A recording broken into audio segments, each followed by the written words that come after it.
kind of people would report on you all the bad things that you've done just to make you look even worse, to get a reaction out of the public. Of course, that would never change. But yeah, it did kind of feel like after that they were like, and now introduced to the game, the damsel in distress. Go save her, Arnie. Yeah. Definitely felt like that. Yeah. But then when she gets thrown down the tube, he looks like he was going to kill her. And he even says like he should have. Yeah, he's not that happy to see her. And she doesn't look that happy to see him either. But we then get we see the three of them and he's got this idea now where he's spotted that there may be, coincidentally here, and I'm going to ask you whether it's to do with the book, but he sees that there might be a thing where he can hook up the satellite and the interlink might be down there and all this stuff. Is that anything to do with the book, Matt? Did they have things like that with this satellite and where they had to change the code and bypass it and all the rest of it? Was that a thing in the book, or is this just for the film? Well, I'm only halfway through the book. I haven't got that far yet. He's still on the run, so maybe he has mentioned a few times that he wants revenge on the network. So I'm assuming something like that might play into it, something along the line. But it's very coincidental how they just stumble upon that in the film, in an area that's supposed to be quite susceptible to earthquakes. Yeah, it's a worse place to put it, really, when all that's going on, quite frankly. But we then, out of nowhere, we get in. She then meets up with Amber. The four of them are together. As Matt alluded to, Ben Richards is not quite as happy as we think he would be. And then we get to see both Dynamo and Buzzsaw coming out. Now, Buzzsaw looks, I'm going to say he looks badass. All right, it's the 80s. I'm going to let him have a pass for this. But Dynamo, he looks ridiculous in this car thing. I mean, what the hell was that? That was pathetic. I mean, honestly, what the heck was that? That's probably, again, one of the worst props in this film is that damn car. And he's la la la la la la along it. It's just, oh my god. What did you make of those two, Matt, and that whole car thing? I mean, I like the bike. I get that with the whole chainsaw, but not the car thing. I couldn't bear to watch it all that much. It was just cringy as hell. Yeah, the car looked very cheaply made, I think that is not very futuristic at all. No. Not even on a go-kart standard, that wasn't. And the whole singing thing, definitely, they thought, we're onto a winner here, found a guy that can sing, this is going to be great. Really wasn't actually, in the end, probably what they thought that was going to be. Yeah. Definitely the weakest hunter, for sure. Even his weapon, he can't even control properly. For some reason, when he shoots it the first time I saw it, it kills Weiss, but it doesn't kill Amber. Very inconsistent. Yeah. Well, we get so they go off in pairs, and Weiss and Amber they run off together because they're trying to find this link, this hookup link thing, and then you get Loveland and Richards. They run off, and they're almost they kind of cut into a different zone almost. I feel. But it's set up nicely for Buzzsaw because he's got plenty of space to run that bike down with his chainsaw. And of course, Loveland, he gets hit quite early on, and Richards manages, of course, to use his reflexes. He's out of the way, no problems. But then he gets a little bit stuck, Matt, when Buzzsaw, was he wrap that, was it a lasso type rope thing around him? I don't even know what that is, but he's charging him across the surface the whole time, and then of course Ben Richards and Bean Arnold manages to find a way where that Buzzsaw just comes flying off his bike when he holds it, and he sticks that rope round something to stop him moving anymore. But what did you make of that fight scene? And I kind of feel this is the one I remember the most from when I watched it when I was really young.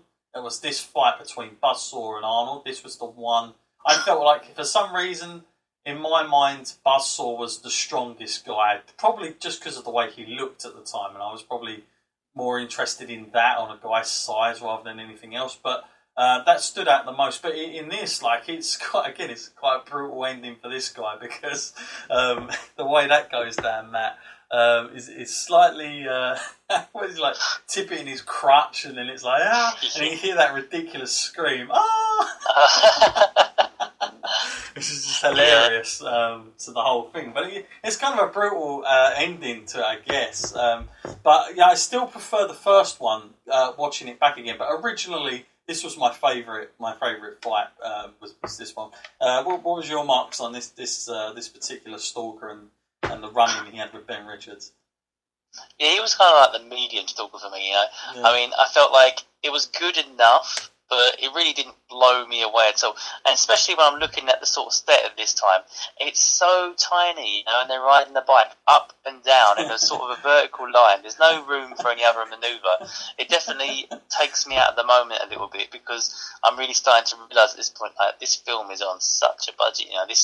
They got like a little area that they can run this bike up and down, and that is it. We can't go anywhere else. But yeah, as a Stalker, interesting character enough, but I just thought he just wields a chainsaw and rides a motorbike, and he's supposed to be super strong, but is not as strong as Arnie, apparently. Yeah.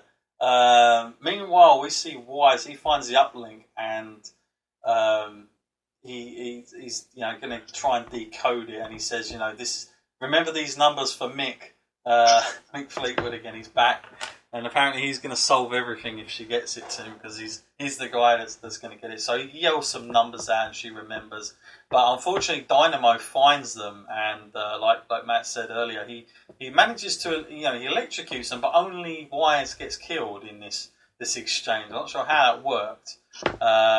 And then, of course, Richards comes along. I feel like they edited around this bit. I'm not sure it was kind of a bad bit of editing here, because 1 minute she's like on the floor, the next minute he's got her like bent over a car almost, like he's toppling over her, and I'm like, hang on, they were just upstairs a minute ago, like how's this happening? And then Richards comes out of nowhere and yells, "Hey, Christmas tree!" That's the line. And gets his sort of, and I think, I don't know what the hell he does to her. Is it like he stuns her or something? I don't know what that was, but he didn't kill her, but he stuns her, and she just kind of lays there helplessly whilst he goes after Ben Richards. And of course, this is the moment where he gets in that awful bloody vehicle singing la la la la la la, and Richards, the music's on there as well, and Richards, like the way this ends is so ridiculous. Like, Richards manages to work out, okay, if I run up this hill bit, that car's going to topple. Didn't take a genius to work that one out. So he manages to do that, and it's the whole thing about like how would he kill him afterwards? And of course, this is the first bit where I think where the film is trying to put across that, okay, the crowd are starting to turn his way a little bit more, because he's maybe not the butcher of Bakerfield like he's been proclaimed to be, and he's going to spare this guy's life. He's shouting at killing on the screens at this point. At this point, Matt, in the film, it's just like the pacing of it. Is it all good at this point, or are we? I feel like it's all kind of come right in the middle of this. We've got this huge load of action. It's just non-stop at this point. I mean, I'm not disliking it, but it's kind of strange how we've gone from almost like a 40-minute part of just set up to just real brutal violence in the space of like 20 to 25 minutes in all this sort of chaos. But I guess that's what this film's remembered for, is that kind of exchange. What was your take on the whole ending? Of course, well, say ending, he didn't die, but at this point, this is the end of Dynamo. What was your take on that? His climactic ending. Yeah, it was a bit like you said about the pace in the film. Yeah, the beginning, way too much setup, and then like you said, the speed at this point, it does feel a little bit off, almost to the point now where they're skipping sections. I mean, like you said, like she was inside a building and then she was outside a building. Like, we didn't even get to see what happened in between that. I just feel like there was racing towards the end at this point. Like, they spent so much time with the setup, which they didn't really need, because they were going so off track from the book at the beginning. just to suddenly get to the middle and then have to speed things along a bit. It was kind of getting a little bit hectic, and almost at this point, if you looked away or did something for 30 seconds and then came back, you would have had to rewind it because you would have missed some important things. Yeah, this is the bit where I think they're really heavy on action. They are like ODing on this stuff right now. Well, we then get another cheesy line from Richards when she says, "Well, what happened to Buzzsaw?" And then Richard says, "He had to split." Oh, God. So there's another line. There's like a line in every single one of these guys when they die. He's got to say one of them. We then get like this call up, like this guy Fireball, he's been like spotted in the crowd. He's been cheering. I like the idea that they did that without making it so obvious that he was one of them. And I forgot this guy was one of them as well. I've got to be honest. I've seen him in loads of stuff. But he is, of course, Fireball. And he's getting called to the wardrobe. And, that means that he's going to be up next. We then go to Richards, who then checks in with Loveland, who's not looking at his best. He's looking as good as dead. And Amber says that the satellite link code, she knows it. And then Loveland says, make sure our deaths weren't for nothing. Get them to Mick. Eric, get these things to Mick. But it's funny because Ben Richards in this, he's still like not believing in any of this stuff. He's like moaning about it. Like even when they come away, he's like, "Oh, this whole thing, it might not even work." Like he's just like constantly going against it. He's still not a believer in this whole link business and the whole shutting them down. He's just kind of going to keep moaning his way around this whole thing. And of course we get a really fascinating scene here, and I forgot all about it. It's where Killian comes on, where the crowd cannot hear. It's sort of like non-television, but he's talking just to Richards, and he offers him a deal, Matt. He offers him a 3-year contract to be a stalker. And at this point, I thought I could actually see Richards going, "Yeah, I'll take it." The way it was coming across. What did you make of that part, Matt, and the way that come down? I'm guessing that is purely for this film, but it would have made sense, I suppose, if you're someone like Killian and you see this guy who's, he's kicking a lot of his own guys' arse here, and you would want him on your side. It's probably worth having him. It's going to have money. I get that whole thing. Was that? It wasn't left. Because I know a lot of people, like when they've reviewed this, they go, "That was the most out of left field thing of this whole movie." But I kind of don't think it is. I think this is exactly what Killian would have done. This suits that character, and I don't think it's too far-fetched. I think it's still keeping along the lines of the characters that they are. Yeah, definitely. I think this is actually quite a realistic part of the film where they would say to him, "You're in a terrible position. Easy out. Come work for us. You're obviously very adept at killing. And that's what this show's all about." So I can definitely see why they would do that. I'm not too sure what would happen to Amber if he said yes. But the whole thing, like earlier, about like, I kind of get the impression that he turned it down more because he'd rather just get revenge, at this point, rather than his fluctuating like moral that goes from one side to the other. Like earlier when he said, "I won't kill Dynamo," rather than "I can't kill him." It's not that he couldn't do it; it's just that he chose not to.